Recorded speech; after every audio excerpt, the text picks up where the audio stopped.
హోషేయ గ్రంథము 3వ అధ్యాయము.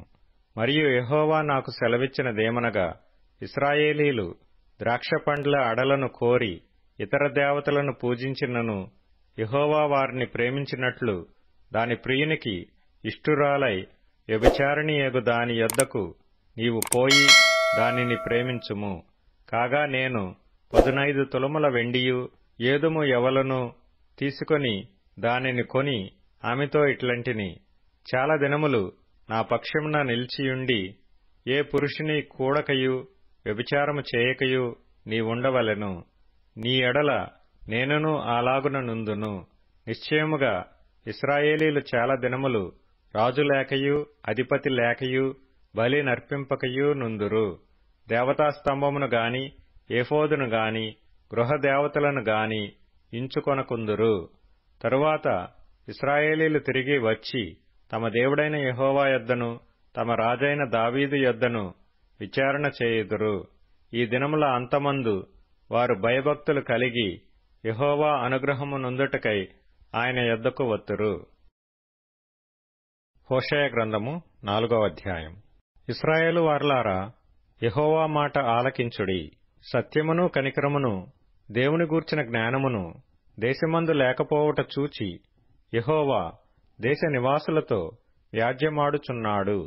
అబద్ధ సాక్ష్యము పలుకుటయు అబద్ధమాడుటయు హత్య చేయుటయు దొంగిలించుటయు వ్యభిచరించుటయు వాడుకయ్యను. జనులు కన్నము వేసెదరు, మానక నరహత్య చేసెదరు. కాబట్టి దేశము ప్రలాపించుచున్నది. దాని పశువులను ఆకాశ పక్షులను కాపురస్తులందరూ క్షీణించుచున్నారు. సముద్ర మత్స్యములు కూడా గతించిపోవుచున్నవి. ఒకడు మరియొకనితో వాదించినను ప్రయోజనము లేదు, ఒకని గద్దించినను కార్యము కాకపోవును. నీ జనులు యాజకునితో జగడమాడు వారిని పోలియున్నారు. కాబట్టి పగలు నీవు కూలుదువు, రాత్రి నీతో కూడా ప్రవక్త కూలును. నీ తల్లిని నేను నాశనము చేతును. నా జ్ఞానులు జ్ఞానము లేనివారై నశించుచున్నారు. నీవు జ్ఞానమును విసర్జించుచున్నావు గనుక నాకు యాజకుడవు కాకుండా నేను నిన్ను విసర్జింతును. నీవు నీ దేవుని ధర్మశాస్త్రము మరచితివి గనుక నేనును నీ కుమారులను మరతును. తమకు కలిమి కలిగిన కొలది వారు నా ఎడల అధిక పాపము చేసిరి గనుక వారి ఘనతను నీచస్థితికి మార్చుదును. నా జనుల పాపములను ఆహారముగా చేసుకొందురు గనుక జనులు మరీ అధికముగా పాపము చేయవలనని వారు కోరుదురు. కాబట్టి జనులకు ఎలాగో యాజకులకును అలాగే సంభవించును. వారి ప్రవర్తనను బట్టి నేను వారిని శిక్షింతును. వారి క్రియలను బట్టి వారికి ప్రతీకారము చేతును. వారు యెహోవాను లక్ష్యపెట్టుట మానిరి గనుక వారు భోజనము చేసినను తృప్తి పొందకయుందురు. వ్యభిచారము చేసినను అభివృద్ధి నొందకయుందురు. వ్యభిచార క్రియలు చేయుట చేతను ద్రాక్షారసము పానము చేయుట చేతను మద్యపానము చేతను వారు మతి చెడిరి. నా జనులు తాము పెట్టుకొనిన కర్ర యొద్ద విచారణ చేయుదురు. తమ చేతి కర్ర వారికి సంగతి తెలియజేయును. వ్యభిచార మనస్సు వారిని త్రోవ తప్పింపగా వారు తమ దేవుని విసర్జించి వ్యభిచరింతురు. పర్వతముల శిఖరముల మీద బలుల నర్పింతురు. కొండల మీద ధూపము వేయుదురు. సింధూర వృక్షముల క్రిందను చినారు వృక్షముల క్రిందను మస్తకి వృక్షముల క్రిందను నీడ మంచిదని అచటనే ధూపము వేయుదురు. అందువలననే మీ కుమార్తెలు వేశ్యలైరి, మీ కోడండ్లను వ్యభిచారిణులైరి.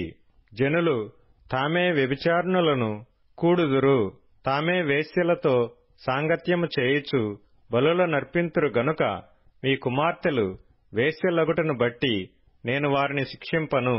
మీ కోడండ్లు వ్యభిచరించుటను బట్టి నేను వారిని శిక్షింపను. వివేచన లేని జనము నిర్మూలమగును.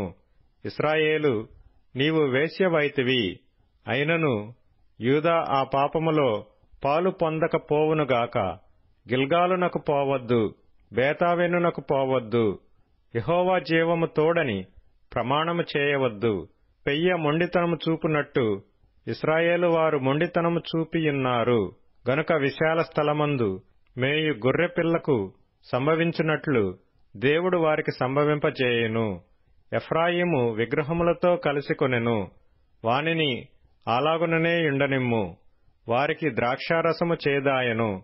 ఒళ్ళు తెలియని వారు, మానక వ్యభిచారము చేయువారు, వారి అధికారులు సిగ్గుమాలిన వారై అవమానకరమైన దానిని ప్రేమింతురు.